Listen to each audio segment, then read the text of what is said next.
സങ്കീർത്തനം 113.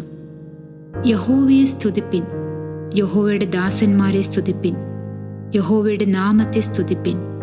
യഹോവയുടെ നാമം വാഴ്ത്തപ്പെടുമാറാകട്ടെ, ഇന്നു മുതൽ എന്നേക്കും തന്നെ.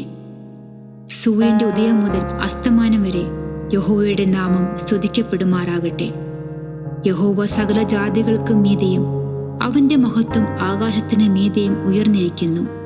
ഉന്നതത്തിൽ അധിവസിക്കുന്നവനായി നമ്മുടെ ദൈവമായ യഹോവയ്ക്ക് സദൃശൻ ആരുള്ളൂ? ആകാശത്തിലും ഭൂമിയിലും ഉള്ളവ അവൻ കുനിഞ്ഞു നോക്കുന്നു. അവൻ എളിയവനെ പൊടിയിൽ നിന്ന് എഴുന്നേൽപ്പിക്കുകയും ദരിദ്രനെ കുപ്പയിൽ നിന്ന് ഉയർത്തുകയും ചെയ്തു. പ്രഭുക്കന്മാരോട് കൂടെ തന്റെ ജനത്തിന്റെ പ്രഭുക്കന്മാരോട് കൂടെ തന്നെ ഇരുത്തുന്നു. അവൻ വീട്ടിൽ മച്ചിയായവളെ മക്കളുടെ അമ്മയായി സന്തോഷത്തോടെ വസിക്കുമാറാക്കുന്നു.